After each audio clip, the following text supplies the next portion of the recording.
સૌપ્રથમ તો અમારા રાજકોટ શહેરમાં જે મેગા ડિમોલેશન થયું છે, ખરેખર અમારા વિસ્તારના લોકો માટે આજનો દિવસ બહુ દુઃખદ છે કે છેલ્લા 2 દિવસની અંદર હાઈકોર્ટમાંથી રાહત ન મળતા અહીંના સ્થાનિકો અંદાજિત 80 થી 85% લોકો પોતે હાથની જે વસાહતોમાં વર્ષોથી રહેતા હતા એ છેલ્લા 2 દિવસમાં હાથે ડિમોલેશ કરેલી છે.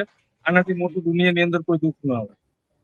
આ એક ખરેખર આજનો દિવસ અમારા સ્થાનિક લોકો માટે અત્યંત દુઃખદ પડ્યો છે. સાથે સાથે બીજા 2 દુઃખના સમાચાર એવા પણ અત્યારે આજના રમજાન પવિત્ર માસમાં અમારા રોજદાર લોકો જે રોજુ રહીને અને પોતાના ઘરના સામાન ફેરવી રહ્યા છે, હવે મકાનની સગવડ નથી એ લોકોને. એના સિવાય 10મા 12મા ના વિદ્યાર્થી બાળકો જે અત્યારે આ ડિમોલેશન થાય છે એની અંદર 5,500 થી 6,000 બાળકો પ્રભાવિત થયા છે કે જે લોકોને અત્યારે પોતાની સ્કૂલ કોઈકને 10 કિલોમીટર, કોઈકને 15 કિલોમીટર, કોઈકને 20 કિલોમીટર ને કોઈકને બારગામ પણ જવું પડ્યું.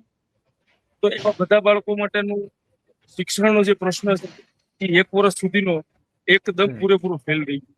જે સારા ભણવામાં બાળકો હતા એ લોકોની પરિસ્થિતિ અત્યારે ભણતરની બાબતને લઈને એટલી ચિંતામાં છે કે એ બાળકો પોતે એટલા ડિપ્રેસ થઈ ગયા છે કે હવે અમારે શું કરવું.